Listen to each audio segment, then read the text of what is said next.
Hello, everyone. Welcome back to the Crash Content Podcast. I'm your host for this episode, Alex. I also, unfortunately, go by the internet pseudonym V4Extreme. Cringe. And today I am joined by Warmagic. Hey, it's Civil War Part 2. Happening now, live. But, I guess it's Cave Story now. Son of Marowak. Hey guys. We got Martin, MP73. Games are hard. Big if true. We got Kyrie. I'm tired again. I don't wake up this early. Relatable IMO. Frigin Eric.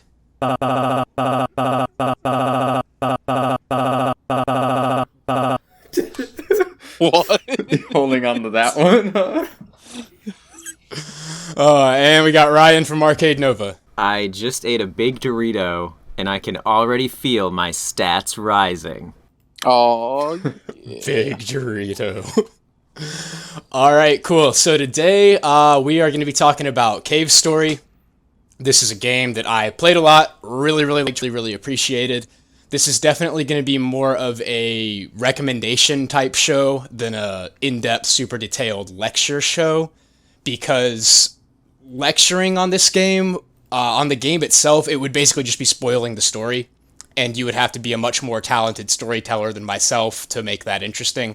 So instead, I'm going to talk about the game, try to keep some of the bigger, more important stuff spoiler-free, why it's cool, why I liked it, and that sort of thing. So I'll give it a little bit of an intro to the game, and then I'll do the roundtable, get everybody's experiences with it. So this was originally released as a freeware game in December 2004. It's a 2D side-scrolling platformer, Metroidvania type, non-linear exploration, action-adventure kind of game. It was made by one guy, is one thing that's really impressive. Like, while he had a day job over the course of 5 years, he just worked on this in his spare time. He did all the art, all the music, whole thing, and it's really good. It has a lot of personality to it, a lot of interesting characters, really cool story. I think the music is pretty cool, and it's a lot of fun. It saw really good success as just an indie game in the mid-2000s, and eventually it got console remakes on, I think, at first the Wii. I think it's Nintendo exclusive, and it's been in the, Wii Shop Channel equivalent on the Wii, Wii U, and Switch. So yeah, that's basically Cave Story. We'll go in intro order, and I want to hear if you guys had played this game, had ever heard of it, had checked it out at all prior to this. So Warmagic, how about you? So, I definitely have heard about this game before. My brother played this game, way a long time ago. Last night, I caved, and I played the entire game. It was pretty good. Yeah, it's amazing that it was a freeware game, and it's pretty polished for a freeware game. But yeah, You got through the whole thing just last night? I did the whole. So I got all the way to the. I didn't get the true ending or whatever, and I missed some upgrades, but last night I got to the final boss. That was a pain. Really hard. Well, it's a lot of phases on one save file, one save point. And then I woke up this morning and did the final boss in my first try. That's the triple boss fight, as you right? do. The triple boss fight, yeah. Love that part. I think that's a true ending boss, but I didn't get there. Yeah. There's more to that. And we'll talk about that. Son of Marowak, how about you? I have literally no experience with this at all. I've never heard of it. I'm looking at some images now, and I think I've seen the main character somewhere. I might just be thinking of another generic boy with red hat. Psychonauts, perhaps? No, definitely not Psychonauts, because I'm recognizing this as like a 2D platformer. whatever I saw before was either it might have been like an anime. Maybe I'm just thinking of an anime character. But yeah, never heard of this. I do see that they have like Nintendo Switch and 3DS, so that's kind of cool.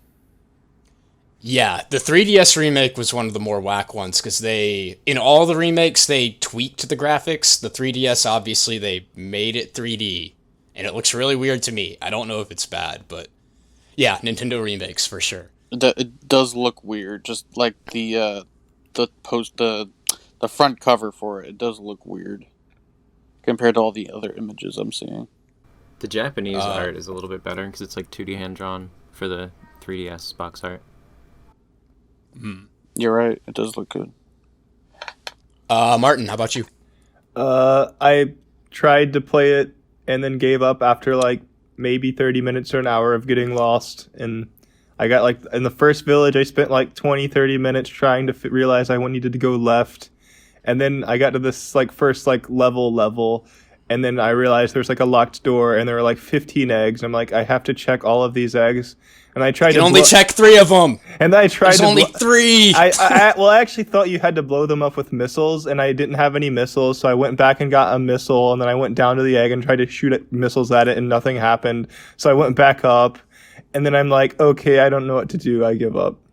Compare the gamer dedication between Warmagic and Martin. There's literally Blow through it all in one night versus give up after 30 minutes. There's literally a room and it tells you which eggs to check because they're all numbered. Yeah, I realized that when I watched the Let's Play after it. I'm like, oh, that's what that was for, telling me. Okay. Yeah, I mean, I can see not wanting to do the beginning because it does, and we talked about this in Discord a little bit. It does get more action oriented and less slow and exploration oriented by and large as it goes on. So that's worth noting. Kyrie, what about you? I have never heard of this game before either, which is interesting. And when you first brought up that you were going to do something on it, I immediately, for some reason, thought you were talking about the game Cart Life, which is like this black and white story game about people that like live in a mining cave. And I was like, oh, interesting choice. But then I looked at some of the resources you gave us, and it looks very cool, and I'm surprised I never heard about it before. And watching some of the stuff, I also think the music is very cool. It kind of reminds me of like an Earthbound kind of vibe. And I thought that the cave creatures that look like Moomin are interesting and cute, and I'm excited to hear more about it. Nice. Frigin?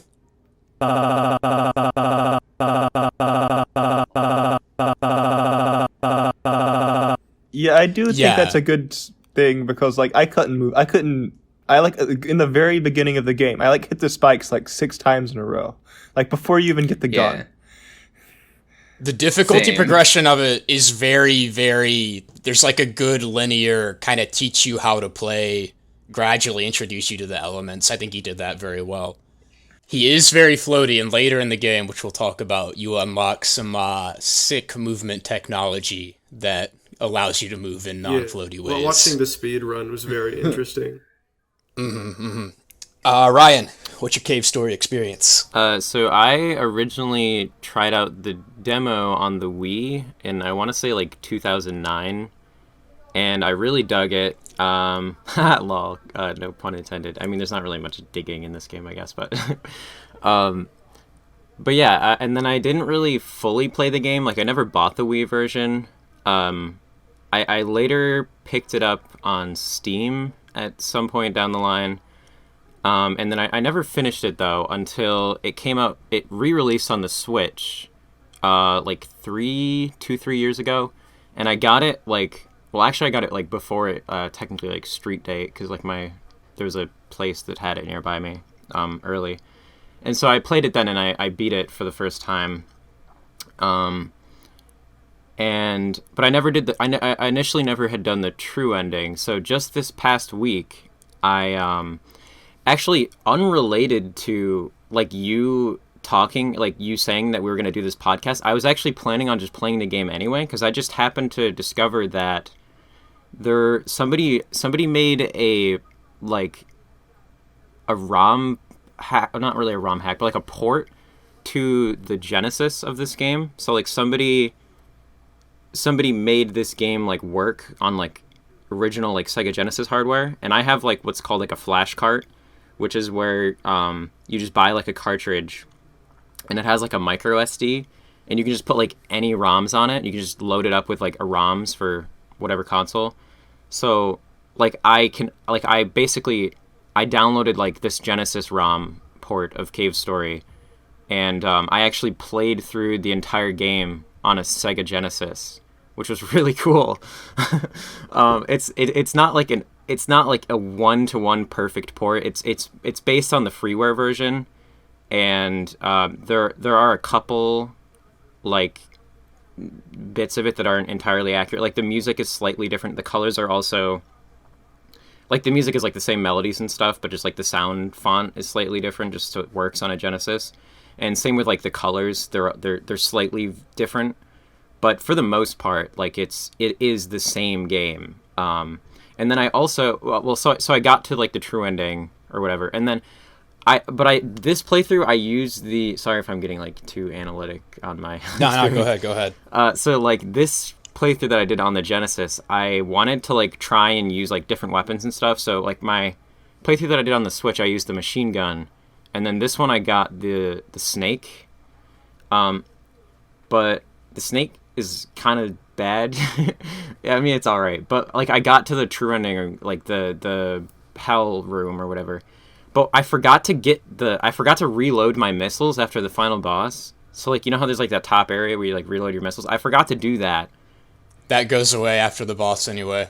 Oh, it does? You just have to save your missiles during the boss if you want to have them. Okay, yeah. That's good to know, because I actually did not beat the final boss yet, the true final boss yet, because I was like, I was looking into like all the weapons and stuff, and I got to a point where I was like, I could consistently get to the boss, but I kept getting my ass kicked, and I felt like a large portion of that was because A, I didn't really have missiles, and B, I had literally 0 missiles, so I was just like trying to get everything that I possibly could.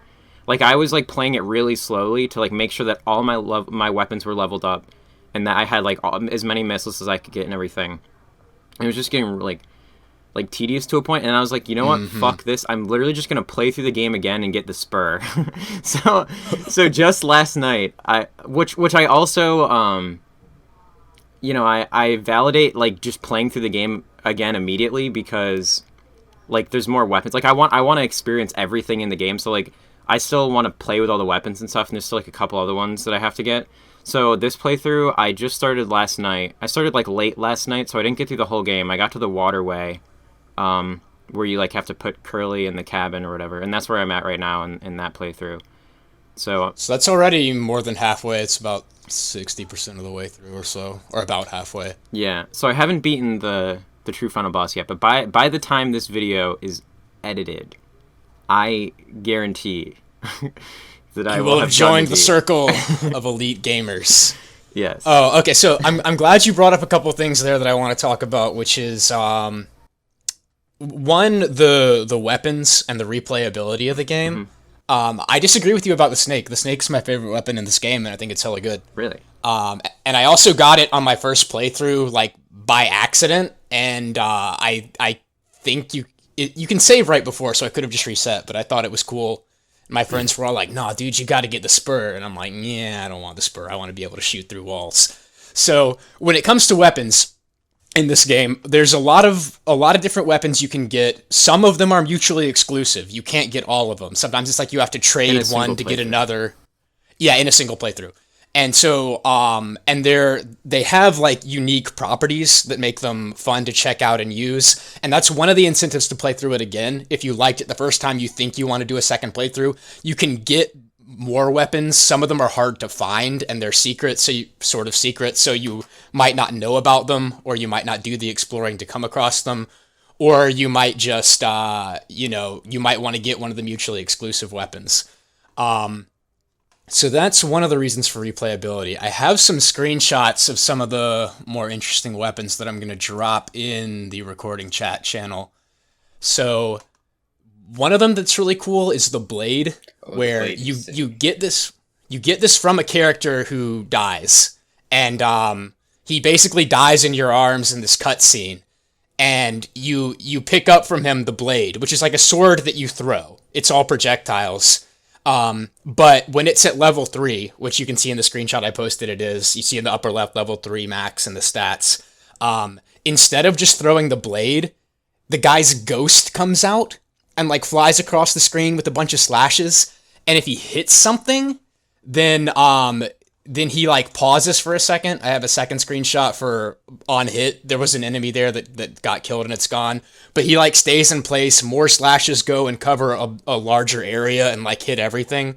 So at level 3, this weapon is really good for if you want to damage a large area of the screen. Like if there's a bunch of enemies on screen, you want to do damage to all of them. You can just send this guy's ghost out there, slash, do a lot of damage over a large area. The lower levels of it are really good for boss fights because if you get up close to something, you can only have one blade on screen at a time, right? Because ostensibly there's only one of it that you're throwing as opposed to bullets from a gun. But if you get right in the boss's face, you can mash shoot, and it disappears when it hits him, and it does very high damage at level 1 and 2. I actually prefer the level 2 variant because of that. I feel like it's much more practical most of the time. Almost always, I agree. Yeah, but especially for bosses. Yeah, obviously the level 3 is cool as fuck, but it's a very cool conceptually. Here's a funny one: the Nemesis. So the Nemesis and the Blade are mutually exclusive. You get the Blade, you can trade it for the Nemesis. This is one of the Easter eggs that you might miss if you're not really carefully exploring everything. You might not find where you can get the Nemesis, but it's a really nice touch. It's satisfying when you find this. The characters you have to interact with to get this. They're funny. So what's unique about the Nemesis is it's bad at level 3 and good at level 1. Every weapon in the game has 3 levels. When you kill enemies, they drop health, XP crystals, and ammo. And they're more likely to drop XP crystals than anything else, slightly, if I'm not mistaken. And those level up your guns. If you're using the Nemesis, you don't want it to get leveled up, because it's bad. So these XP crystals on screen turn into obstacles that you have to dodge. So that's a cool, unique property about it. So I've dropped a screenshot of the Nemesis at level 1, where it's really good. And he's shooting these kind of like thunderbolt-looking things. They move very fast. They're very high damage. And most enemies that they hit, the bullets don't disappear. They can like keep moving and hit something else as well, which is, part of what makes it good. So good gun at level 3, or level 1. By contrast, level 3, which for every other gun is good, more powered up, this is the Nemesis at level 3. It shoots these tiny little rubber duckies that go almost nowhere. That's basically the full range of them in that screenshot, and they do 1 damage, which is trash. At level 1, it does like 16 or something per bullet. So that's hilarious. Any amount of XP crystals, like a single +1 will jump this from level 1 to level 2, a single +1, level 2 to level 3. Some of the guns you need like 20, 50 plus to level them up. But that's the Nemesis. It's good, but it has that funny, unique property. And I assume you can't like downgrade your weapons. Is it just stuck at level 3 once you get there? No, Well, if you get hit, No. You downgrade your. Yeah, when you the levels aren't like it's not like full on like RPG where everything just like goes up. It's like you have to just collect the crystals, and then when you get hit, you lose. Like every time you get hit, you lose the crystals, which is a pretty cool it's a cool mechanic. It's a little different. It's not like entirely unique to this game. This is kind of a thing that like a lot of arcade games would do. Yeah, it seems kind of like bullet helly to me a little bit in that aspect. Not this is like comparable to a bullet hell game. I just mean as far as, no, it actually you're actually very on the money because okay. One of the first games that ever does this is called Batsugun, which is like considered the first ever arcade bullet hell. So yeah. Yeah, I wish I had a screenshot with the level up or level down, but that text like flashes on the screen when it happens. Okay. When you get hit, obviously you lose health, and whatever weapon you're currently using, your active weapon, will take damage. So you're leveling up and leveling down your weapons constantly. We'll talk about speedrunning the last level, which is another cool replayability aspect of this later. But with the strat I was using for that speedrun, there's part of it where if the enemies I kill in this one section, if most of them don't drop XP crystals, I kind of get fucked on my run strat. And so there's like an annoying RNG element to that because I need to level up a gun like right there. I mean, that makes a good speed run. When you have an annoying RNG element like near the end of the run, that's always a good time. It's garbage. It's terrible. I'm gonna complain about that later, but I'm quite certain my neighbors have heard me like screaming, cursing at my computer over the last week when I got addicted to speedrunning the last level of this again. I have mixed opinions on like when they take away your levels. I've mixed opinions on that. Yeah, it's I think it's good for like the general, like the normal levels with lots of enemies, but for like, okay, in particular the final boss fight, getting hit is very punishing because you need level 3 weapon to deal any damage pretty much. And I didn't get the nemesis because that's again, I think that's like there's a point when I was doing the final boss and my brother comes up who's done the true ending and he's like, well, do you have the nemesis? I'm like, nope. Do you have the spur? I'm like, nope. I got the machine gun.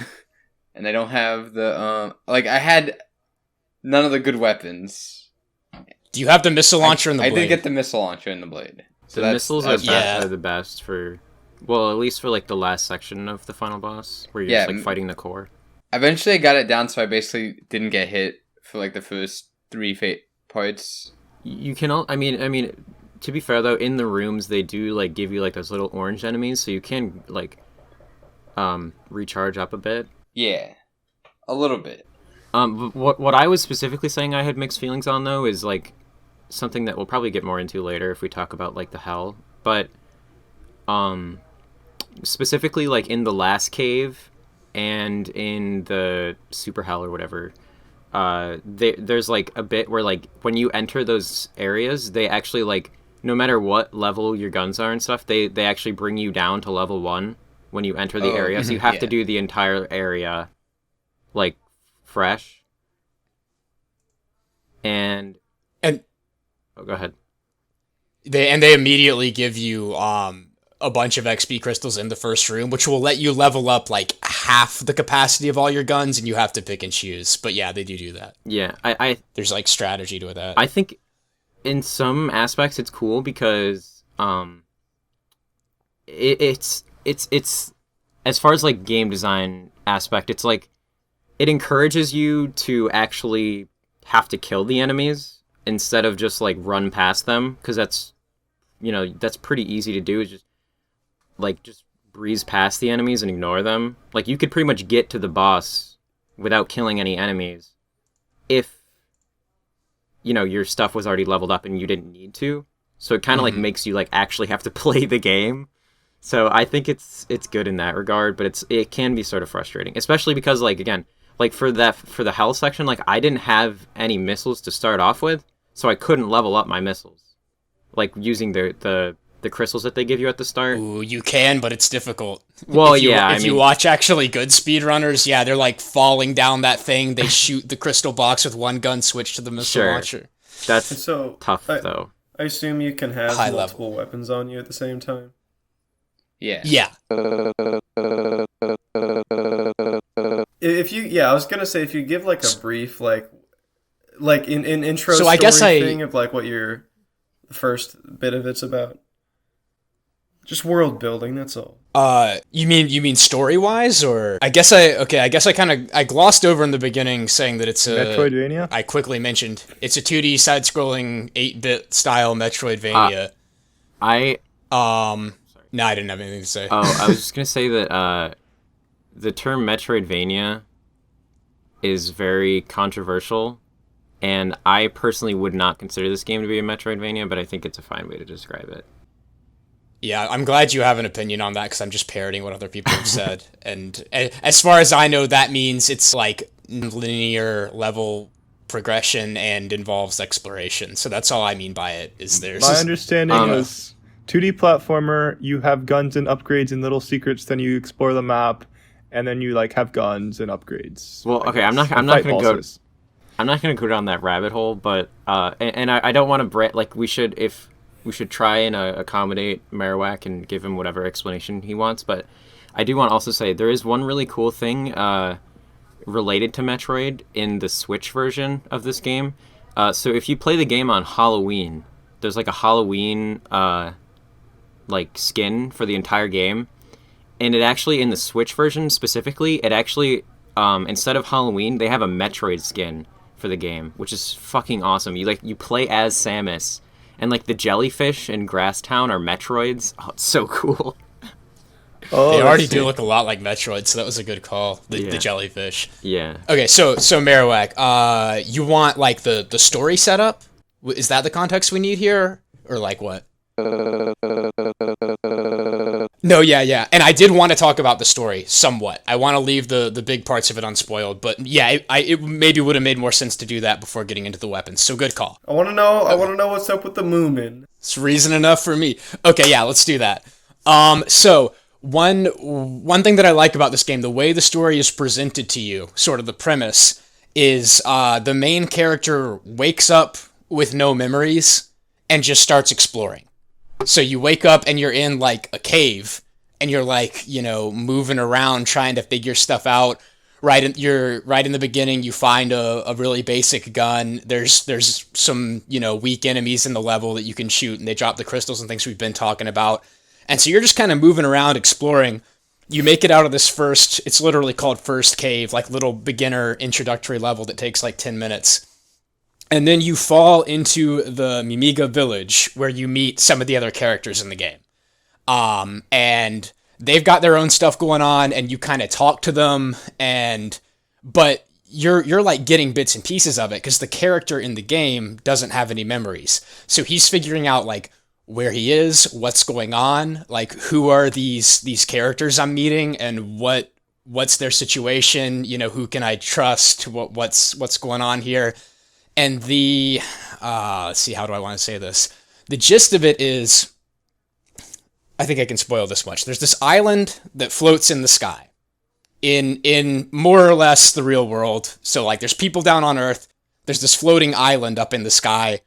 What the heck is up with that? So they sent like science teams up there to explore it. They found, crazy creatures and magic and stuff that exists on the island. And certain people involved, whether it's people that came with the human exploration crew or people that were already on the island, they have like their own selfish ulterior motives, and they're, kind of doing bad guy stuff. And so that's kind of what's going on, is you're going around exploring, you're finding your way around this island. There's a bunch of like old technology. I say old, it's like stuff that had been rigged up by the human exploration crew, and or stuff that just exists on the island, and some of it is kind of, you have this sense that it's like kind of abandoned or something. Some of these things you come across or still in use or whatever.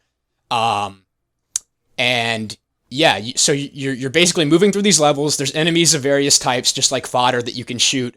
Some of the bosses are just creatures on the island that get in your way, and then you have to fight this big thing. Sometimes they're, bad guy characters that are trying to do this or that, and you have to stop them. How do you guys feel about that? Does anybody want to jump in and or ask questions on my story setup? I just want to know: are the Migima the Moomin people?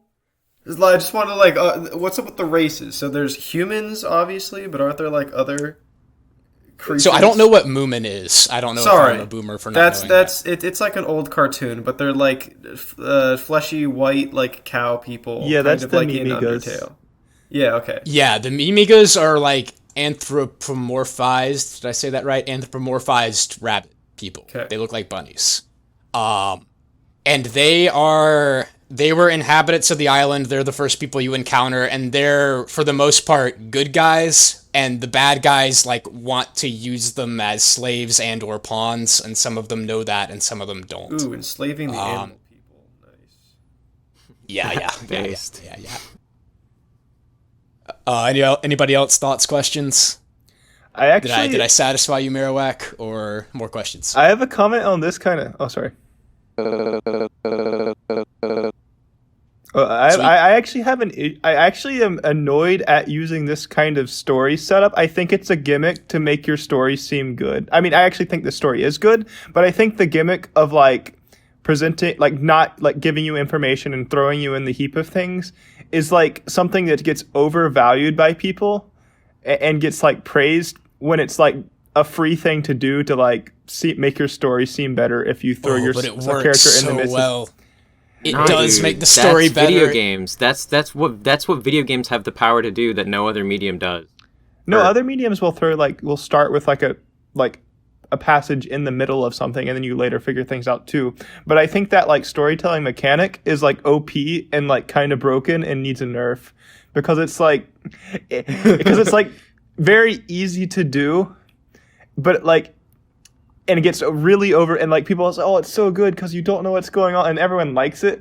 But I feel like it's kind of like once you see it a few times, I kind of get annoyed. It's like, "Oh, you're doing the thing where I slowly get clues and figure out what's going on." Blah blah blah. Like I actually kind of roll my eyes when I see that now because it's like it seems like a free gimmick, and then everyone's gonna like sort of praise the thing for doing it. I mean, it's still fine, but it's just kind of an interesting phenomenon I've noticed in that pattern that it's like, it gets praised for like, oh, being hard to do or good writing, but I don't know about that, but it's kind of like going to get free praise because it's doing that. Yeah, It's less likely, as opposed to like exposition dumping or something where it's like everyone's going to be critical of that. Whereas Because that's the worst thing, and this is clearly the best. Yeah, I can see how it could become like a trope, and then someone might just use it because it's a trope, and then it's like, okay, well, you obviously didn't have any thought about this whatsoever, versus like, this is like a very intentional use of this. But I don't think that it being OP or easy to use makes it bad necessarily, but if people do use it as a trope, I can see that. It's Yeah. I haven't come across this element a lot, though. it's definitely, I mean, if you any fiction story needs a way to explain what's fiction about the setting to the viewer.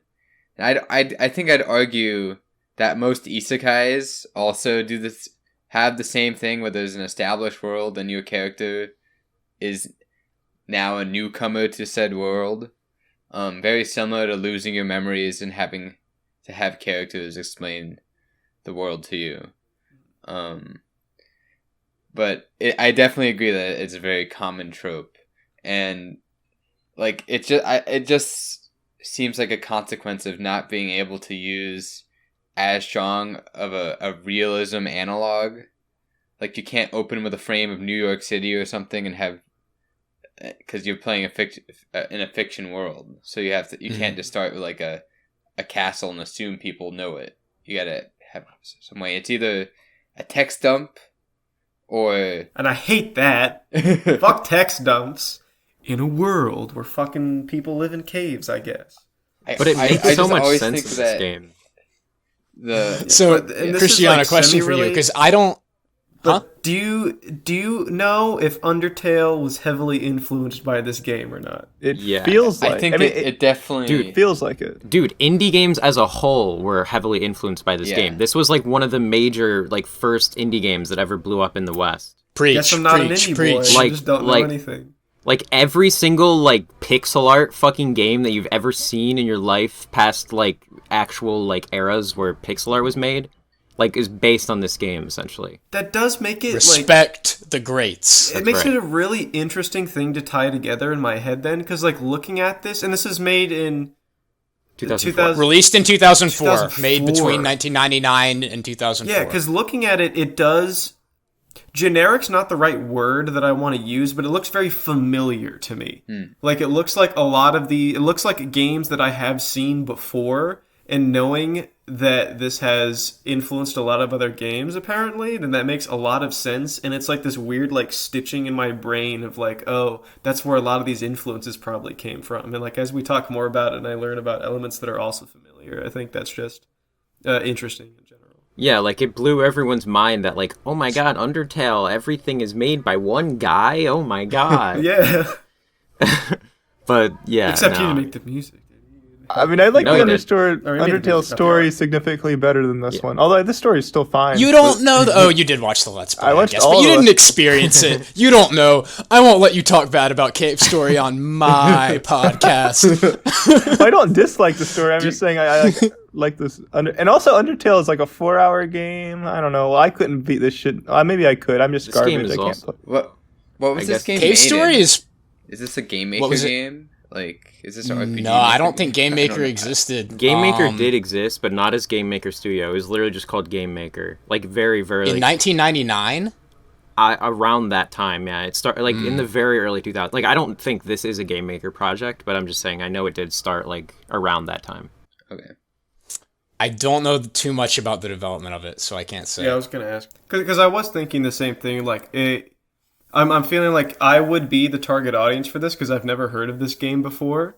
So, yeah, just I'm trying to think if I even have plot points for the story. I wanted to do that. There are dogs in the game, and there's in the Switch version. In the Switch version, you can actually stack the dogs. Oh man. I saw that. I did not know that until like this week, but yeah. As a quick side note, there's a part of the game where you have to collect dogs because someone lost their pet dogs. Instead of being in your inventory, the dogs ride around on your head. So you're just like walking around with a dog on your head. One of them is like, And in the indie game, you can only have one dog at a time, but as Ryan mentioned, I did not know this until recently. In the Switch version, you can stack them up, so you have dogs on dogs on dogs riding on top of your head, and you don't have to get them all one at a time, and it looks great. and one of the dogs you actually find in a chest. There's a dog just like sitting in a chest for who knows how long. Oh, good stuff. Okay, so yeah, as far as a bullet point outline, yeah, we're definitely learning as we go with podcasting. It would have made more sense to give the intro that way. I am literally looking at a bullet point list that I made. So some of the stuff I wanted to talk about was just introducing the game, which I've already done as being an 8-bit style 2D side-scrolling platformer with exploration elements and action elements. I wanted to talk about some of what gives the game replayability, even though it's just a, play through once for a story. There's no multiplayer side quest things. And some of the things that would make it replayable would be getting different weapons, which we had already talked about a fair amount. The game has 3 different endings. If you do a blind playthrough, it's almost inconceivable that you will get the best ending.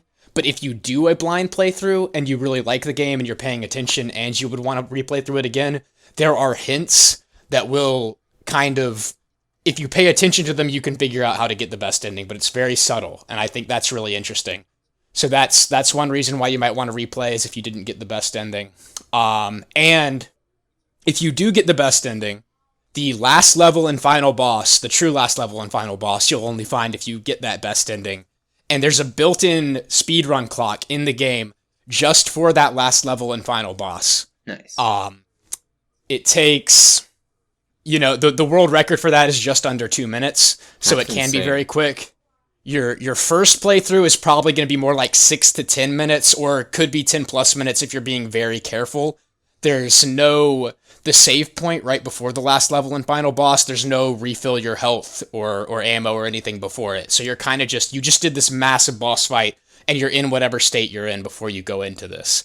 But I like that built-in speedrun clock at the end, because once you play through the whole game, if you want to keep playing it, you're at the final save point before the last level and boss. There's a speedrun clock, and you can just do that. You can play this action-packed portion of the game, which the action is probably what you want now that you know where everything is, and redoing the exploration parts is only, fun for so many times, probably for most people. Not me, I played through this game like 30 times. But that gives it replayability, and that's kind of unique. And the speedrun timer is an item you have to pick up in the game. It's kind of hidden, but not really. You almost definitely will find it. And that's one of the hints about the best ending if you don't know. Because if you don't get the true ending, then you picked up this clock that never did anything. I wonder why. Yeah. So yeah, that was kind of the main points I had, is the weapons, the replayability with the endings, and the speedruns. Oh, and self-imposed challenges. So, let's say you played through Cave Story, maybe once or twice, you got the best ending, you tried out a few different weapons, and you want to play through it some more. You really like Cave Story because you're me, and you have to play through it umpteen times. But it's too damn easy now. You know where all the stuff is. You know you've beaten all the bosses multiple times. So the game has a life upgrade system. That's pretty much the outline. I'm jumping back into actually talking about it now. The game has a life upgrade system where you start with 3 health. I think this is exactly what Zelda games do for the most part. Then as you go through, you can find life upgrades that give you 6 health, and then 9 health, and then some of them are like +5, some of them are +4. By the end of the game, if you get all of them and you see the true ending, you have 55 health. Yeah. But those are all optional. You can play through the whole game with no life upgrades and have 3 HP the whole time. Well, there's actually like a hard mode where it does that, right? Or, I don't know probably in the remakes, yeah, probably. So there's also something else that we should note, and that's that like all the versions of the game are like pretty different. They each version has like minor differences. I mean, the core game is still there, but like the translation, for example, that's available in Cave Story Plus, which is like the paid version of the game that was released on like that console. was the Wii version, right? I don't know Yeah, I actually don't know if the Wii version had the Plus moniker. I know that I don't know. I know that like definitely the Steam one, definitely the Switch one. But regardless, yeah, like I know there's like minor differences between each version. Like for example, like the Switch version added like 2-player co-op, which is pretty cool. And there's like a bunch of costumes that you can unlock. So you can like, you know, dress up your character different, which is cool. Yeah, just like minor things like that. But one of the biggest things I think between the freeware version and the Plus paid versions is that I think a lot of people prefer the translation in the freeware version, like the original English translation that was made. It was actually done in tandem with Pixel, who's like the sole developer of the game. The translation was done by I think like 2 or 3 people or something, but one of them is actually this dude on the internet who goes by Tomato, and he did the largely famous fan translation for Mother 3. So if anyone's played that, you know, like this guy does good stuff. He's like it's very faithful, or it's, you know, not that I've played the Japanese version, but it seems to be a lot more faithful because I literally just played through the game, like the freeware translation, and I just played like the Plus translation, and I don't know, it just has the freeware version has so much more soul. I played the Wii one a little bit, and I definitely felt like the freeware had more soul, but it was the one I played more. The console remakes, they have like the Wii one had a boss rush mode.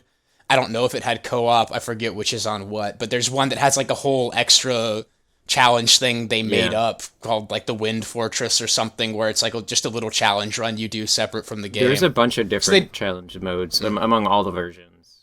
It's an actual game mode in the console version where you can't get any life upgrades or stuff. Yeah, there's like a hard mode where you're stuck at 3 health the entire game. There's also an easy mode. I'm not sure what that does, but it has. Give me that. I don't know, but I don't like probably it. finished the game. I might have finished the game if I had an easy mode. No, you already were easy mode. You played through the Megaville. I don't approve of the way you played this. You experienced the thing I like. Your main problems like exploration. Give me arrows showing where to go. That's the easy mode. You literally have that. There's literally signs that. Oh my god. Okay. I'll deal with you later. I will say though, actually, I feel like in some aspects, well, this isn't really part of the freeware version. Like, but with the Plus version, I felt like it was less like descriptive, and like it there was like a couple bits that felt like it was a bit more like it was less guiding because of the translation. Yeah, maybe that's just me tripping. I don't know. Okay, so in the freeware version though, 3 HP mode is totally self-imposed. You just do a playthrough of the game and don't get any life upgrades. And you that sounds like fucking hell. You can also do minimal items, which is you don't get any life upgrades and you don't get any items that the game doesn't force you to get to progress. So that means you have 3 HP, the blade, the polar star, and the fireball, and that's it. Those are the only weapons you get. Have you done any of these? I have done several 3 HP runs, because after I played through it with full health a couple times to try out the different weapons, I just wanted to keep playing Cave Story. So I did a 3 HP run with the weapons I liked, which is probably like the snake is the main gun. Then I think I did a couple other 3 HP runs to completion before I did minimal items, and I eventually finally beat minimal items. So go. Well, I was just gonna say I can relate because I used to play the original Mega Man X. I used to just play on repeat. I've beaten that game like 30 something times, and I used to do the same thing where I would do like Buster only runs, so I don't use like the boss powers and stuff, or like minimal health pickups and stuff like that. That's just how I enjoy stuff in general. It's like have you done Hell on 3 health though? Say what? Have you done Hell on 3 health? Yeah, the whole game on 3 HP multiple times. Jesus, dude. Which the thing about Hell is literally everything in the last level, except for one thing, which is a small obstacle on the screen during the final boss's 4th form, which is his final form. That does 2 damage. Everything else does 3 or more. So literally everything in the entire last level and final boss will kill you in 1 hit with 3 HP. So it's difficult. And yeah, I definitely did that more than a couple times. I was gonna say, how long ago did you play the game? Like, when did you discover it and play it? When was this time period? Like, for a year, 2 years? Like, this was over the course of middle and early high school, I guess, which would have been 2007 to 2009-ish, around that time frame.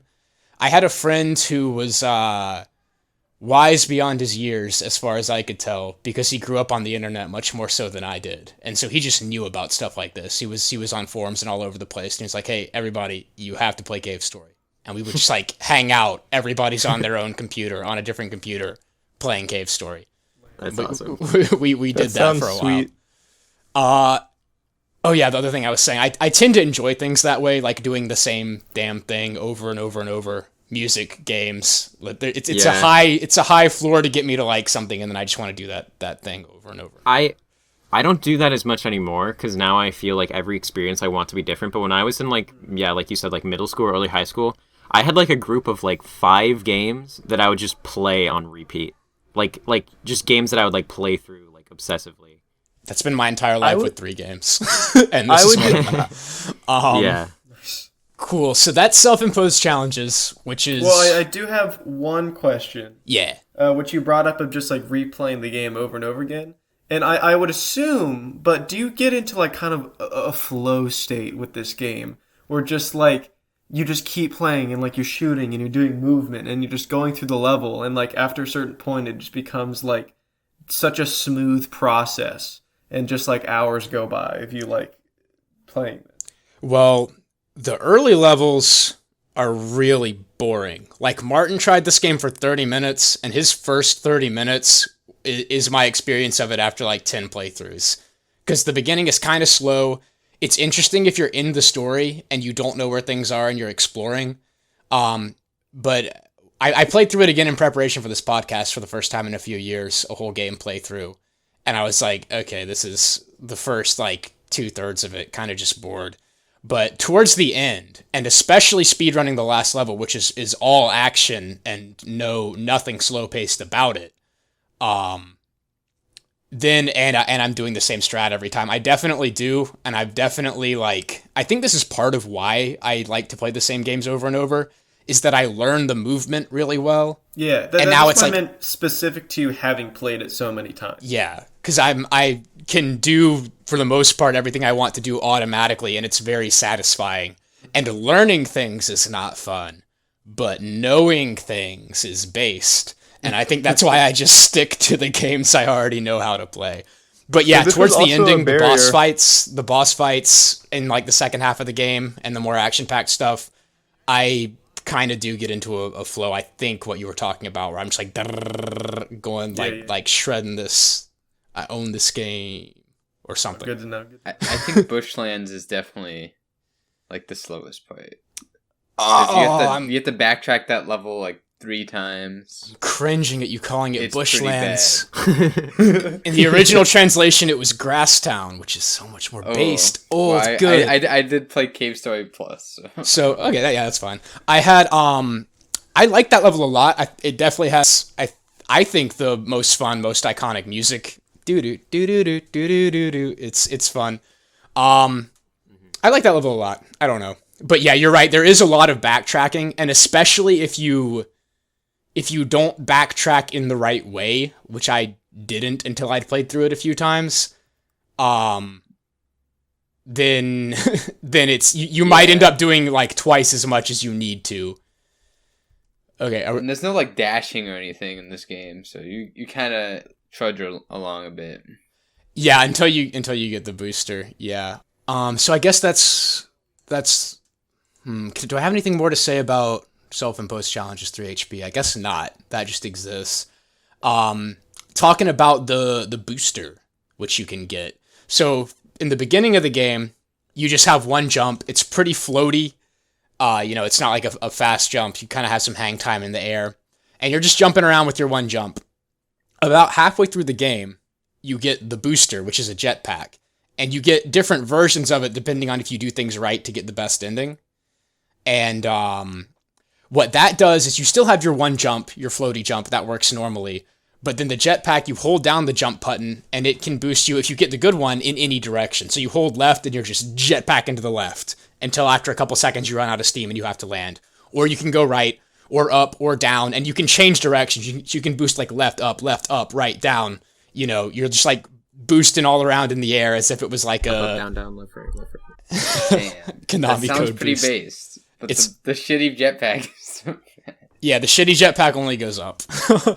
A note about weapons. The machine gun, if you get that, at level 3, you can boost with it by... That was awesome. Yeah. So it's like an early version of the booster, because if you jump and shoot down, it lets you propel upwards. And that's why I checked out the speedrun world record for the full game. Yeah, I was just going to mention, that's why I saw there. Yeah, you can just machine gun, over a bunch of stuff and not have to deal with it. And I think moving in the air is faster anyway in general, so it's the gun for that. How do you get that one door in the labyrinth? Does that have to do with the machine gun? There's like that one weird door that's just floating in the labyrinth. In you the know what I'm house? talking about? Oh, no, you can either go back and get that with the jetpack, or you can, if you have the machine gun, you can get it as soon as you see it. Yeah. But otherwise, you have to get the jetpack and then go back to the labyrinth and get it.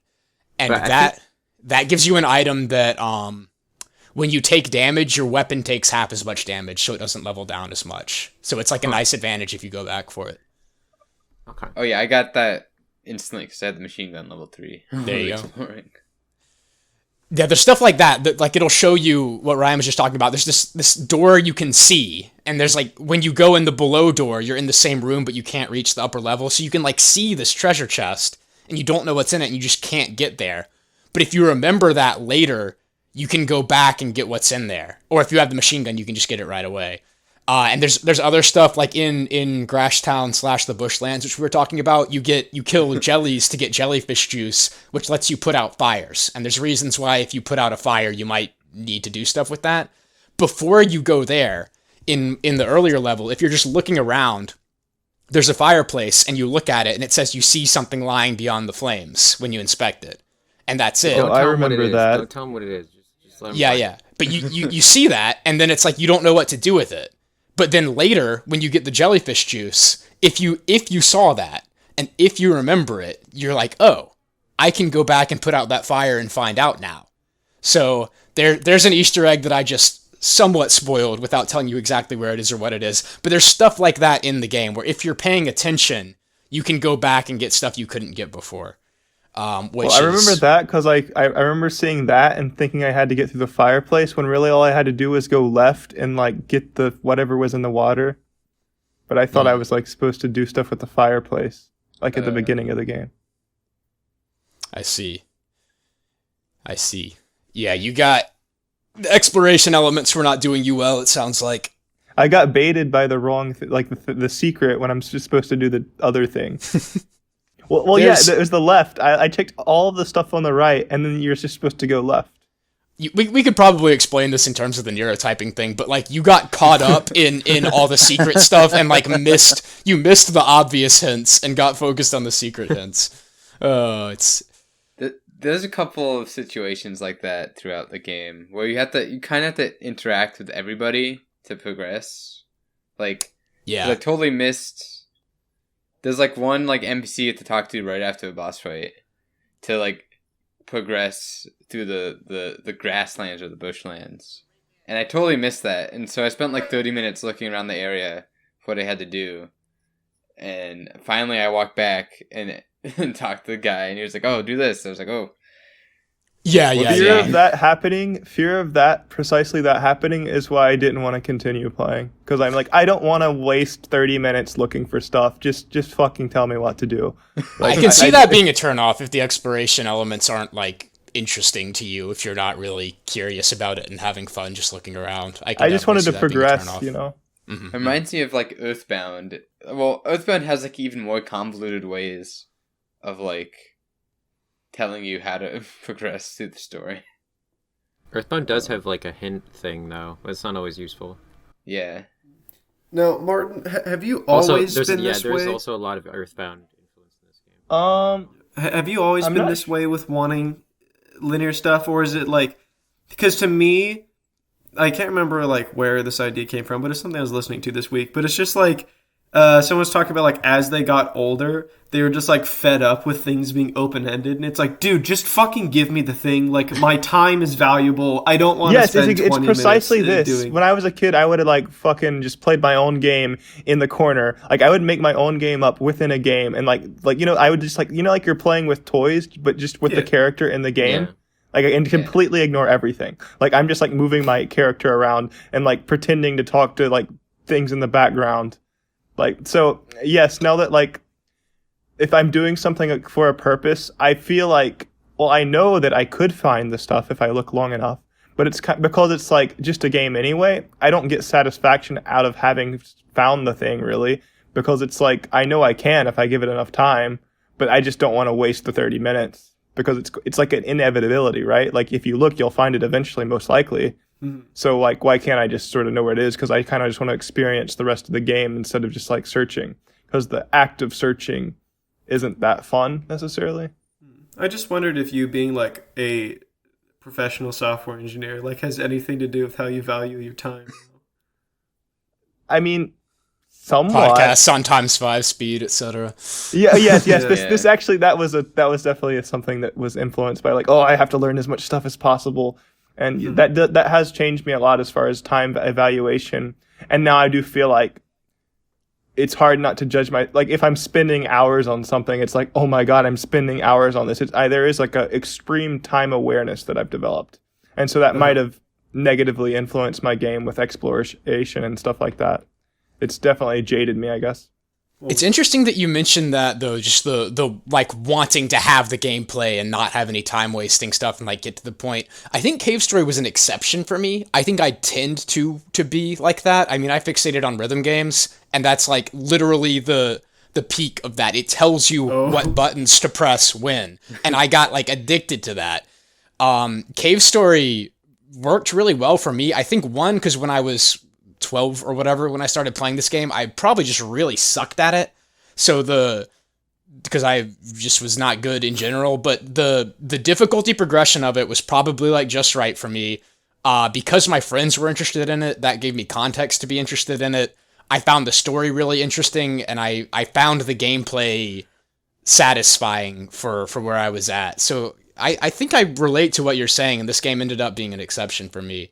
But it does, I think we've mentioned already, towards the end, the more you go through it, mostly it gets more action-oriented and less, backtracking and checking-oriented. So if you ever decide to play through it, shines. You might find some more fun stuff. Yeah, I agree.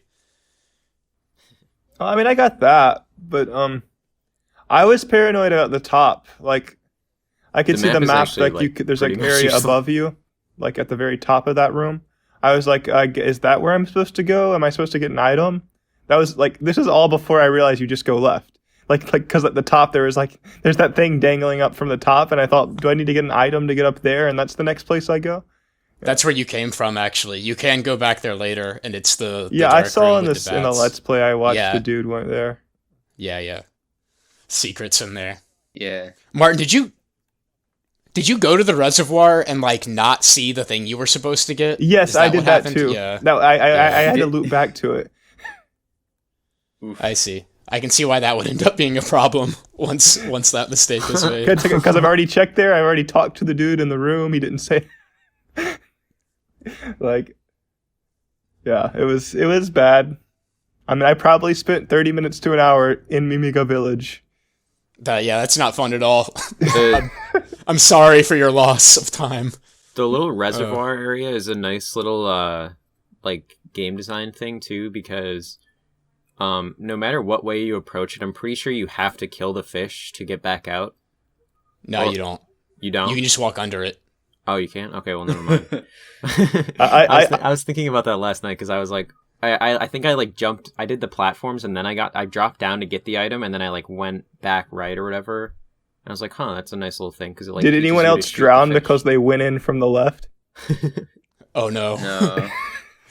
This for listeners who don't know what we're talking about. This is in one of the very first places you're doing some exploring. There's a room with a big pool of water, and you have to like jump on a couple platforms to get to the other side of it. There's a guy fishing. You can have a conversation with him. Then you jump in the water. You find an object in the ground. And this is not spoilers. This is obvious unless you're Martin, and it happens in the first 15 minutes of the game. And you have to get that item. But if you don't use the platforms to jump to the left and then go in the water, if you try to go in the water from the right, go all the way and come back underwater, you can drown. You have an air counter that counts down from 100 when you're underwater, and you just die. So not only did I not find it for happened. 30 minutes, the first time I find it, I go in and drown. I'm like, but that's fine. God, this game is impossible. This game is like Cuphead. It's so hard. Yeah. But in general, I think the village is well designed to teach you how to control the movement of the character. This game There does. are some good jumps. The game also has a really good like use of like the background details. Like when you get the map, you climb up like the tower, and then you can't actually see the the first platform that you have to jump on, but there's like a chain that is connected to the block, so you know that like, oh, if I just align myself with the chain, I'll land on the block. And the game does a lot of that. Like there's like a section where in the last cave, there's like a line of something where it like shows where you should be boosting. Like if you're just in that line, you'll be good. There's a lot of stuff like that. Like just background details that really. It's a very, very critical, very subtle hint at a part that you have to do correctly to get the best ending. That you probably would never figure this out on a blind playthrough, but there are hints there. Yeah, the Switch version also, by the way, the Switch version, like, if you get the physical of it, I don't know if it's like this anymore, because Nicalis, who's, like, the publisher, who owns the rights to Cave Story, which, by the way, is kind of fucked, because I'm pretty sure, like, if Pixel wanted to do anything with Cave Story, I don't think he has the capability to, even though he, like, solely made the fucking game. Damn. Which sucks. But yeah, well, yeah, he like sold. Well, I don't know if he like. I don't know the exact details, but basically, like Nicalis, is who, if you guys don't know, is like they're like a fairly known like indie publisher. They published like The Binding of Isaac Rebirth and stuff like that, and some stuff like that. And they currently, I guess, own the rights to Cave Story in whatever way. Like they since the Wii version, they've been the publisher of Cave Story. So ever since Cave Story had like a paid version, they were the publishers of it. And I think they actually, well, they do a bit of development as well. Like I'm pretty sure they developed the actual like all the bonuses and stuff that are in like the plus versions of Cave Story. But anyways, they do really nice physical releases on the Switch. But I'm pretty sure that like when they come out, they're limited. Like they continue to sell the physical releases, but I think if you get them within like the first like month or whatever, they come with like a bunch of extra goodies. Maybe not. Maybe they're in there forever. I don't know. But what I'm getting at is there's in the Switch version there's like a, well, for one, it just has like really nice box art and everything. It has like reversible like Japanese box art, which is really cool. But it has a manual, and it's like an NES like style, like the rectangle manual, and it also has like a little GameCube disc like soundtrack, which is pretty cool. Nice. But in the manual, they actually give you like hints, like spoiler free hints as to how to get the best ending, and I think that's really cool because it's like, it's like, it's a little like companion to try and figure it out. I was told one step about how to get the true ending. I won't spoil it, but I don't know how you figure this out. It's So- like not talking to a guy. That Well, yeah. So Yeah. there's, again, without fully spoiling it, this is one thing with little hints that I can talk about without ruining this. There's a cutscene in the game that you can skip that it's not even obvious that it's possible to skip it. But let's say you do a blind playthrough, you play through the game, you get the second best ending. And by the way, if you get the worst ending, quick tangent, you can still keep going and get the second best ending because you basically just escape the island early and leave everyone else to die. It's a yes or no. If you hit yes, you get the worst ending, and then if you can just open your save back up and Yeah, you can hit just keep no playing from the without- previous save, which And is a keep nice playing. touch. You can see both. That kind of, I think that's the optimal like decision tree game design, is like you just immediately go back and it's very clear. I really hate when it's like oh, you kind of just feel like you have to look something But up. then When a game does that decisions to me, don't matter, Mark. But for the best ending, you can't. There's stuff you have to do right, which ruins Martin's perfect decision tree. Sorry, but that cutscene, that it's not even obvious that you can skip it. At the very end of the game, you can find it written by a character. It's like you find it chronologically. He wrote it probably before the game started, or like way before the main character started doing any stuff. But the note you find by him gives you a hint that there's a reason why you might not want that cutscene to happen, and there's subtle visual cues on the screen, very subtle, like showing you that you can skip it. So if you were really into this, there are hints that would encourage you to try some extra stuff. But it's subtle. I mean, this stuff is like more common knowledge nowadays, but like it would have been really cool like if you're playing this game when like people didn't know about that and people Yeah, were oh, yeah. discovering all these things and like playing it like truly authentically and like really like actually trying like replaying the game in order not to just do the things that you already know you can do, but to try and like Just see toy if that with things. hint you found even means anything. And yeah, it's Right. It would have been cool. It was ruined for me. I never had that experience. My woke friend said, "Do this and this and this and this because you got to get the best ending." And I'm like, "Okay, yeah." damn. But So that's another question that I had is like how I assume pretty big, but like how large is the community to this day?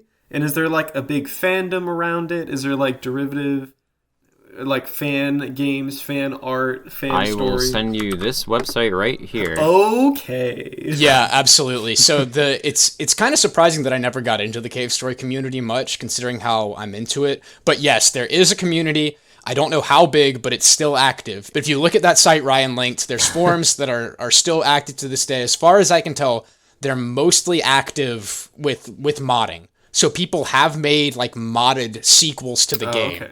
One of them I downloaded and played a little bit of, but never completed. Again, kind of surprising, because I probably would be interested in that. I don't know why I ended up not doing it before. But the modding community is fairly active. I'm not sure how large they are. There is a ton of fan art and stuff out there. Definitely a beloved game with other stands, such as myself, many of whom are more productive than I am. Yeah, most definitely. And like we were saying earlier, like this game had a major impact on Yeah. like indie games as a whole. I mean, this is not like the first ever game to be made by like one dude. Like that, it was actually fairly common. There's like, in like the 90s, it was like that's sort of when this thing started to happen in Japan with like there's like these what are like super obscure like computers in America, but are fairly known in like Japan. There's like these PCs that are called like the NEC PC88 and the PC98, and there's like a bunch of other Japanese computers, where like people that's where like Dojin stuff started. So like all yeah, like a bunch of like hentai visual novels and shit. But there's also just like other like normal games that aren't that are just like made by like a dude on his computer. There's like a ton of those that were released for those computers, but as far as like the mainstream, that was like a lot more like niche and obscure and really didn't take place outside of Japan at all. But this game blew up everywhere, and became an influence to everyone. And we lost Ryan for a second, and I'm glad he's able to give that context, because I'm like vaguely aware of how influential Cave Story was. Oh, he'll be back, I'm sure, but I don't have like the full context. I hear people saying that. one thing, I'm looking at the stuff I put together getting ready for this podcast, and some other images I want to share is after you beat the game. I think this is for either of the two good endings. I don't know if this happens for the worst ending. I don't know if it's the second best ending either, but definitely the best ending. You get this cool, I think it's both of them. Anyway, you get this cool credit scene with art where it's showing you the characters in the game and the enemies and like their official names next to like kind of pixel art, but it's nicer and more detailed than what you see in the game. I'm dropping a screenshot now, and it shows you in like reverse order, so going backwards chronologically, all the things you experienced in the game, like scenes from the different things you did, going back from the last thing you did to the beginning while these credits scroll, and it's pretty cool. Interesting. It's very satisfying to see. So I dropped a few of those in there. Oh, so is that dependent on the ending that you get? Well, the thing is, some of these, the scenes that it shows you, like I said, it's reverse chronological order. It can't show you all of them if you get the worst ending, because the first few that it shows you don't even happen if you get the worst ending. Right. But all of them happen if you get the second ending or the best ending. So I think I don't know what it shows you if you get the worst ending. I should have figured that out. There was no scroll when you get the. You just see the end screen up here. You just see the end screen. Yeah, that makes sense. Also, I did the normal ending, and there was a couple. There was like one boss enemy, like the red guy that was like, if you're a real gamer, you would have fought this guy. But I didn't fight him, so I guess that wasn't a real. Wait, who's that? I don't know off the top of my head who that is. Oh goodness, it was like the red ogre in Final Cave. I thought you had to fight that guy. Well, I didn't find him, so I guess you didn't have to fight him. Yeah, if it's the boss I'm thinking of, then that's probably a difference between the console and the freeware. Is it? Oh, let me find the image that has the guy I'm thinking of from these credits images, and we can check. I'm gonna drop. I have screenshots of like all of them. I'm gonna drop some of the interesting ones. So I have where'd it go? The dogs, the puppies that you can ride around with them on your head that we were talking about. Yeah. Oh, where is it? I was just looking at it. Oh, this is such bad podcasting. Oh, I'm so sorry. This one. 7. I'll just say I think it's really cool that if you get the bad ending, you just flat out don't get credit. Yeah, and it's a really rewarding kind of scene. That's pretty. It's good. That's fairly common with a lot of those kind of games, but yeah, Is it is it? cool. Oh, I did. Okay. I mean, It's still pretty cool. It's like, Compared to, like- if you want to know who actually made the fucking game, you better play it right. compared to something like Persona 5, where if you get the bad ending, it does the credit scroll, and then it prompts you to save the game. Okay, here it is. True heroes meet the red demon. This is what you were talking about, right? Warmagic. Yeah, that You- guy. I did not see that guy. But you went through Final Cave to get to the. No, you fought this guy. Unless. It could be. I also fought that guy, but maybe if you don't do all the true ending stuff, like I assume, Alex, that you like just about every time, if not always, do the true ending stuff. So maybe you're just always used to seeing him. Maybe he's not there. If That's you don't right. do the Maybe true ending. maybe some of the stuff if you miss it, he's not there. Interesting. I'm learning the lore. I'm learning the lore live on podcast. Muscle Doctor. I mean, you didn't really miss much. He's a really like easy boss. It's kind of cool though. He gives you a little badge, and it's like this badge does nothing. Yeah, when you look Or at it in your whatever. inventory. I'm gonna pull up the wiki and learn about this guy right now. I'm mostly tapped out on topics for this game. I think I've said most of what I want to say, so we can kind of wind down or anything anyone else has to say while I'm looking this up. I have I have 3 other things, I guess I could say. So one of them is that I wanted to just briefly touch upon Cave Story 3D. Oh, please do. It's so I weird. haven't personally played it. I haven't actually played it. I remember when it was coming out. I was one of like 15 people that had a 3DS before they released a Pokemon game for it. So I was interested in this game, but I just wanted to play the original mostly. So I was like, nah, this looks kind of crappy or whatever. So it would be cool to play it eventually. But I mostly find it interesting because, well, for one, it was actually developed by Nicalis. So it's not really, it doesn't really have as much to do with like Pixel or whatever.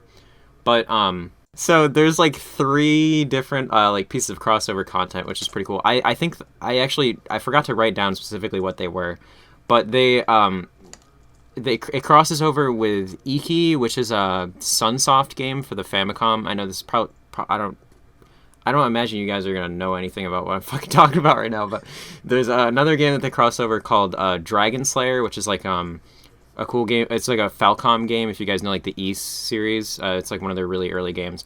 And this other arcade game called Crazy Climber, which is a cool game. So yeah, like 3 like very like pretty obscure like Japanese kind of games. But I just find that really, really interesting because it's cool. Yeah. And there was one other question I had for you, Alex, which you may or may not know the answer to. Mm-hmm. Is it possible to skip? Do you know, like, so like the whole plantation section? Is it possible to like at all go through the thingies without dying? Go through the thingies. The thingies that crush you. I know that like you can't destroy them. I tried that, or at least no. I'm almost certain that's impossible until you build the rocket. That would okay. That would save a fuckload of time if you're speed running. That's like you would be able to skip half the stuff you have to do in the plantation. Mm-hmm. Is that a spoiler? Not really. The plantation is, as we were saying, that the game tends to get more action-oriented and less explorative. The plantation is kind of the exception to that, because it's towards the end, and it's kind of like the Mimiga Village 2. More difficult, more enemies, more stuff to do. But you're in this area where there's, like, you kind of have to explore all 4 corners of it, sort of, and, like, talk to people and do stuff and make things happen and figure stuff out. So it's kind of like a break from the action in that way towards the end. And what it ultimately culminates in is you have to go up through these death traps, and you build a thing that you can get up through there. And as far as I know, I could go check the speedrun world record later. I'm not going to do that now, but and see. But I'm pretty sure you have to do all that stuff to build the rocket. I don't think there's any way to skip it. I've never seen it.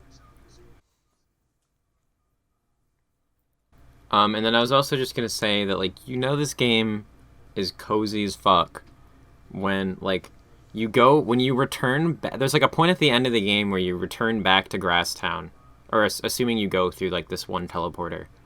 There's a point where it, like, sends you back to Grasstown. And this game is, like, 4 hours long or whatever, like, an average playthrough, right? Within that, like, 4-hour playthrough, like, I felt like nostalgic of like this area, like just going back to this like little grass area, because it really is like the game is like so fast paced, like everything just like throws itself at you so rapidly that like when you go back to this little area, there's like not really a lot of action going on. It's just kind of like a cozy little place. It was like this area that like you didn't realize, like when you were here, you didn't know that all this shit was going on, and like it's just a really nice moment. Boy, in the game. Sounds like Undertale again. Dude, this game took from Undertale. Yeah, or Undertale. Especially the start of Undertale, where you just wake up in a cave. Yeah. Yeah. I mean, because I had played Undertale before this, I great. felt that immediately, even though it was clearly the reverse. But like because I had already played Undertale and I hadn't played this, I was like, oh, this reminds me of Undertale the whole time. Like even though I only played up to the first level. I mean, is Undertale just literally a retranslation of Cave Story? Mm-hmm. Oh my god! I mean, even the Illuminati Mimiga music. I was gonna say, because like Toriel and Asriel also look like the Mimiga. Yeah, Exactly. Yeah, exactly. Undertale's fake. Now you know. Yeah. I haven't played Undertale, so I like to Also- like snub it and feel superior. I like to say that Hollow Knight has very similar. Like, there's a lot. I guess most like platforming indie games probably took inspiration. Wait, from this is like game. Mario. You can jump. The guy has a red Mario hat. doesn't Someone have was saying guns. earlier, like, what's that other red hat character game? Yeah, Mario, another Cave Story ripoff. Music. Oh god, Halo. Yeah, pretty No. much every video game ever. It's just this one. It's Yeah. Just like the Hollow Knight has like a very similar starting area, I feel, and also like the starting village in Hollow Knight is very similar as like to Cave Story, except instead of like being more like vertical oriented, of course you have to go down in Hollow Knight. Hollow Knight is more of like a pure Metroidvania. Like there's a lot more like Metroid and Castlevania in Hollow Knight than there is in Cave Story. But I do, yeah, like I'm sure that like Team Cherry played Cave Story. Like that's almost like confirmed. Like I guarantee. Maybe it's just like that like indie game is similar in some way. Probably if I played Shovel Knight, I'd be like, oh, this is a little bit like Cave Story or something. Well, kind of. it's mostly in the fact that like just the fact at all that it was like a game made by one dude, and the fact that it has pixel art and like it's just like a sort of like retro throwback kind of thing. That's like the main aspect of it that was like influential. There's also the fact that like, I mean, there were also a lot of other sort of indie games that were like indie platformers, especially that were happening around this time that were sort of doing the same thing.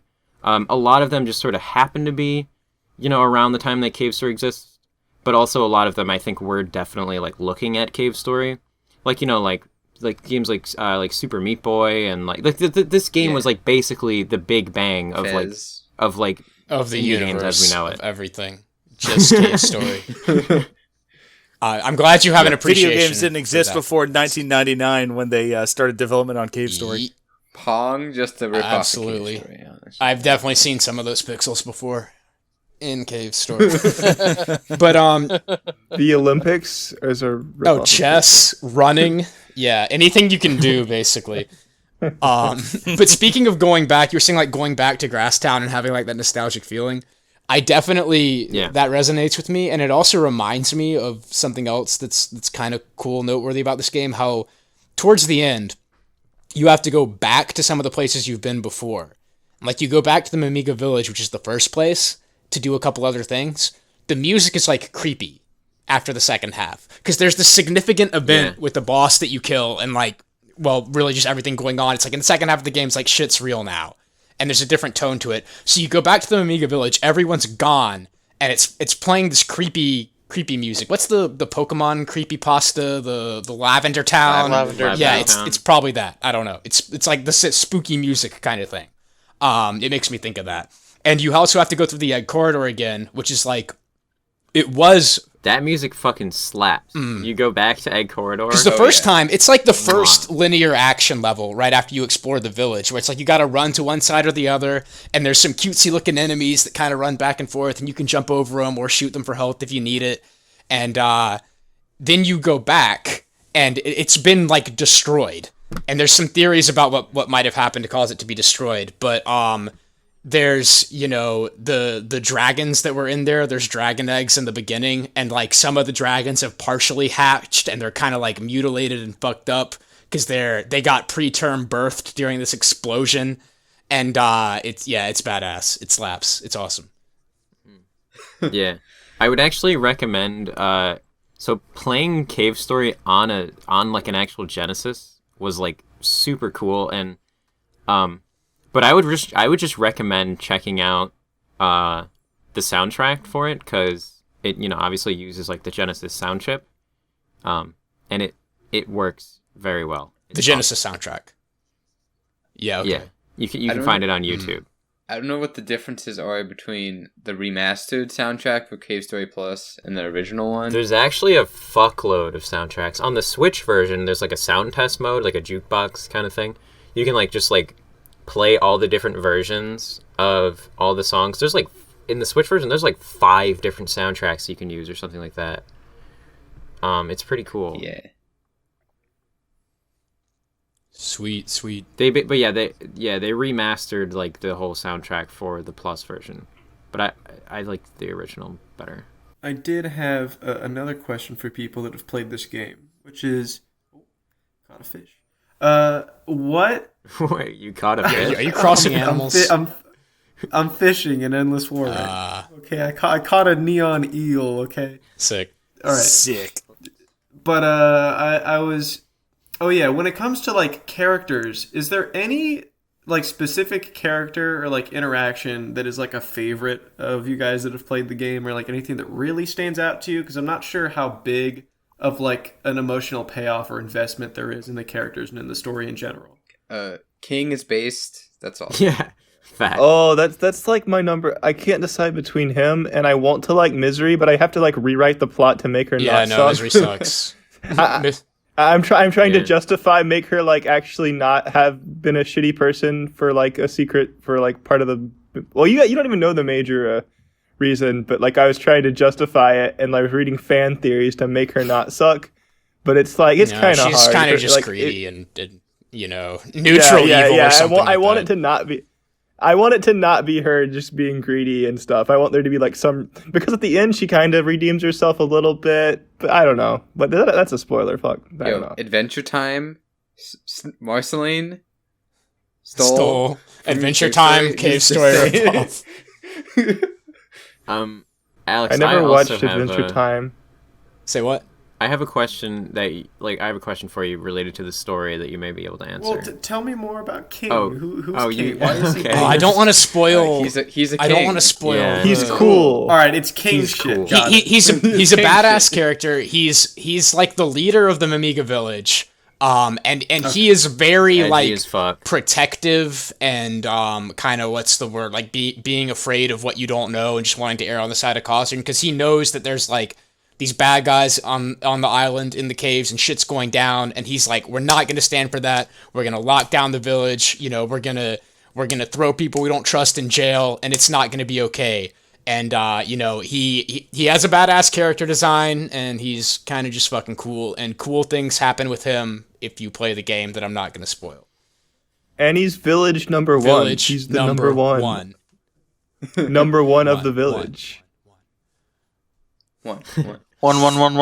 As far as other than that, particular characters, yeah, like one of the characters was Wait, the toaster's pretty cool too. I like the toaster. the toaster is based. This is Balrog. You meet him in the beginning, and he's like, I was very confused at what you were talking yeah, people about. call him a toaster monster. His character design, he looks like a toaster. He's just this He A does toaster look like a is just BMO from Adventure Time. exactly, dude. It's everything. Really, Adventure Time is just Cave Story with extra steps. But he's like a henchman for one of the bad guys. He's like the first boss, basically. Although that boss fight is optional, you can literally just say, I don't want to fight you, and he says okay, and he leaves. Oh, is that guy? The Yeah, guy I looks did kind of like that. a Yeah, briefcase. I or did something? that. I said no, and he just was Yeah. like, "Bye." And That's what I did cool. too. You I would was like, say he's no. like, "You want to fight?" And I'm like, "No." And he's like, "Okay, bye." But you fight him a couple was times great. throughout the game, and he basically, I'm gonna spoil this, very light spoiler, and you kind of get the gist anyway. He's kind of a good guy that got caught up in this and ended up being a henchman guy. And if you get the best ending, then that's good things happen for him. If So I didn't wanted to wanna- make if that you didn't wanna be justification for spoiled- Misery, but it doesn't doesn't work. work. She's 'cause bad. She was kind of. She's like the other henchman, and she just sucks. She's a badass character, but Yeah. not very redeeming. Yeah, that was You get like unfortunate. if you get one of the good endings, and in the best ending, there's a couple things that are unresolved. But even in the second best ending, like the humans that came to explore the island, like throughout the course of the game, their fate is kind of like up in the air. Like if the bad guys win, or if this doesn't work out, we might just die here.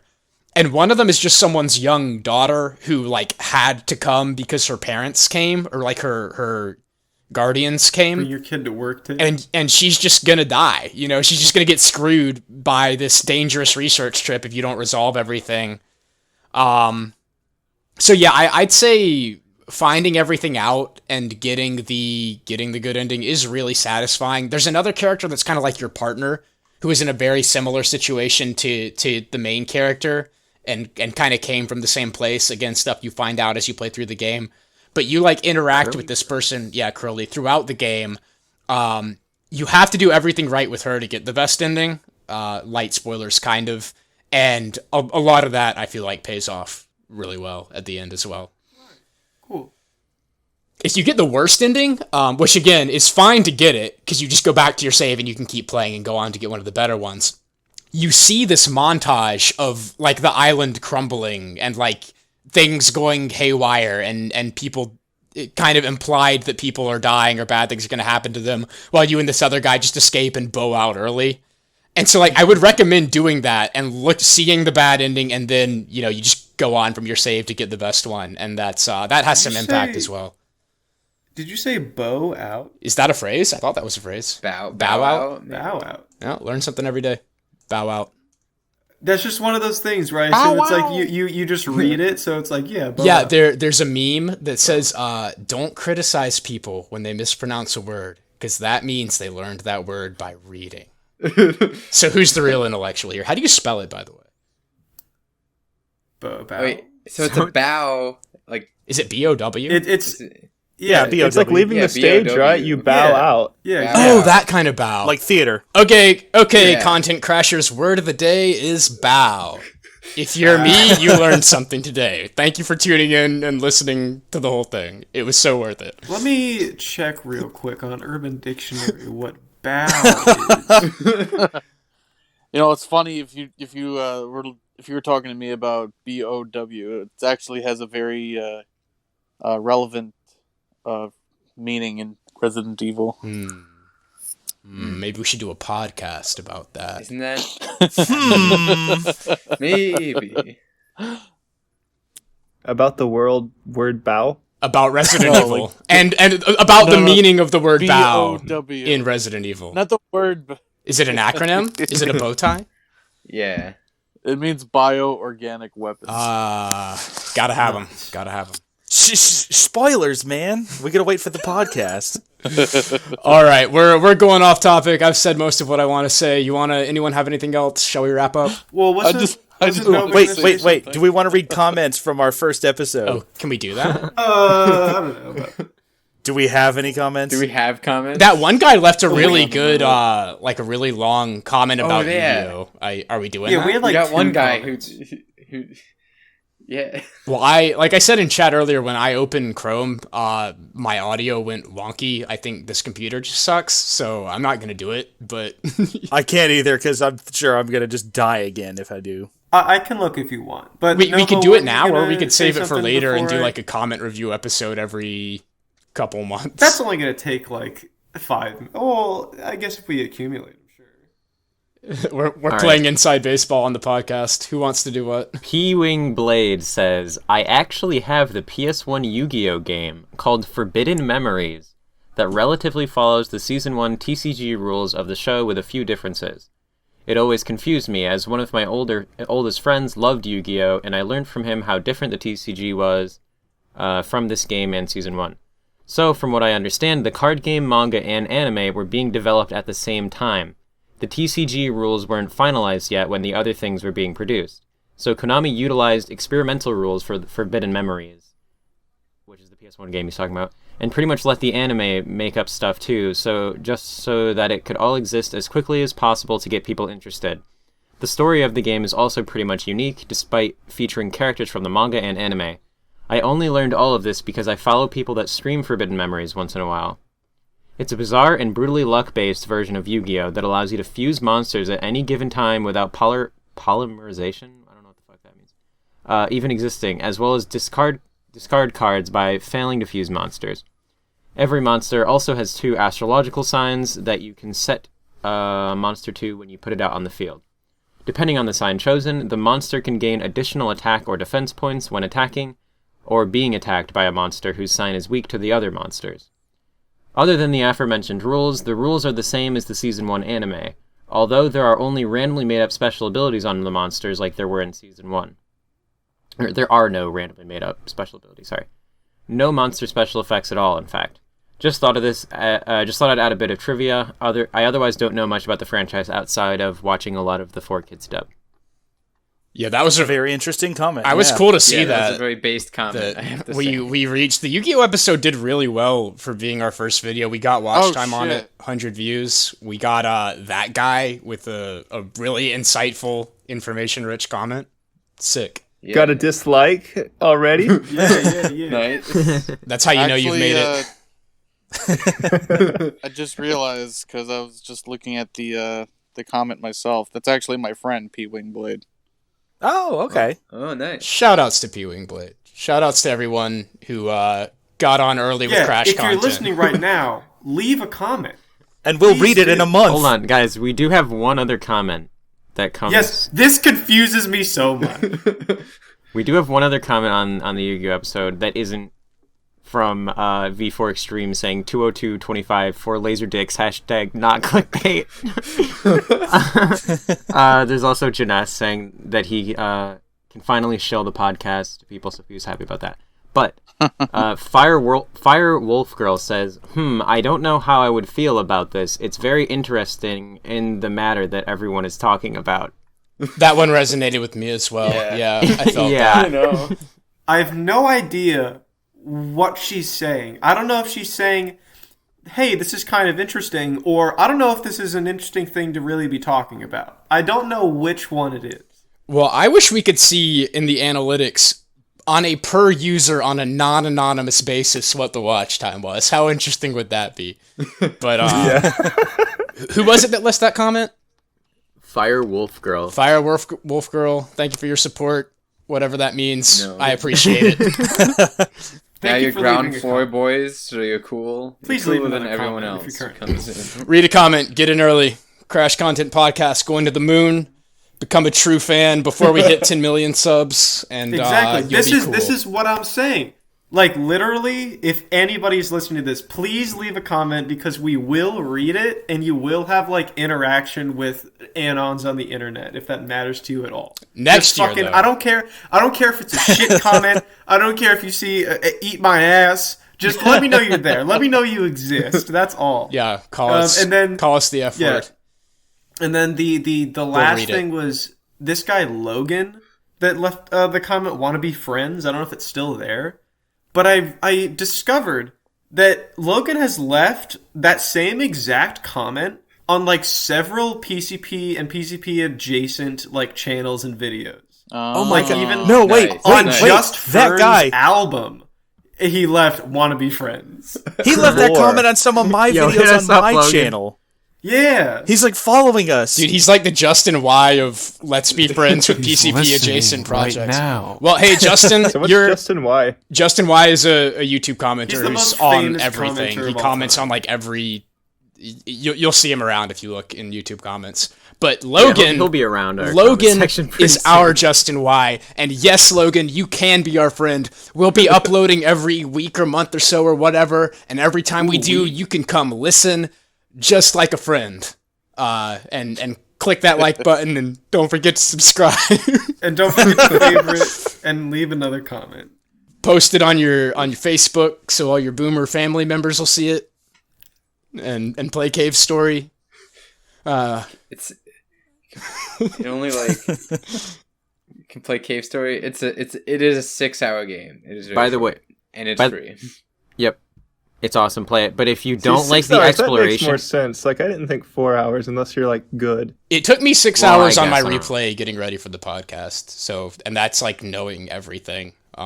Yeah, I feel like it could easily be more in the ballpark of like 10. That's what sounds more reasonable because when I watched the Let's Play, I'm like, I would have took forever on a lot of these choices. I was like, I would have got When lost I was here, 12, would've I got think I'm lost pretty sure it here. took me like 20 or 30 hours on my first playthrough because I really My sucked. Jesus Christ! All right, Mine was guys. 6.5. If okay, but I have a Wow, I have you're a just good. recommendation for Martin actually. If there's another game that's pretty good that Pixel made that like is completely just level based. It's not as good as Cave Story, but it like cuts out all the exploration stuff and it's just like a pure like platformer. It's called Kiro Blaster. It's pretty good. It's pretty Nice. Keto Blaster. yeah. Okay. Frogu, as implied. I Yep. feel like there's been speedruns of that game? Question mark. Maybe. Probably yeah. And that's I always liked Cropy or Keropi as a kid. I don't know if as a kid it was Keropi, the most American way ever. Then later you learn how it's pronounced. Like when you're like fucking 25 and you're like, I always called it that, and that's not how it's pronounced. yeah. But it is if I mean it is. Yeah, I guess if pronounced you're that way American, if it's just you say Cropy. it that way. Yeah, All right. like this. Okay.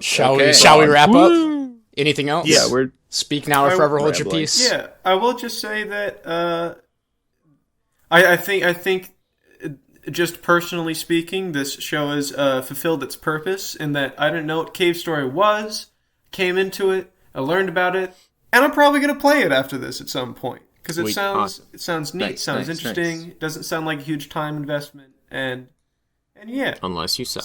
So thank you. Oh yeah. So thank you for sharing. We did it, Cave Story stands. We red pilled Kyrie. Commenters, listeners, Misery did nothing wrong. don't be a Martin, be a Kyrie. Play Cave Story and leave comments. All right, that wraps it up. Bye, everybody. See you next time. Bye. Bye. Frigin said fuel yuck fucking PC crashed. Gimme 30 SECS, I'll be back on and recording. Kyrie Ephler said please tell me you didn't lose the recording Frigin. Son of Marowak said Frigin said I think it's good. But I can't check while I'm recording now. Kyrie Ephler said thumbs up.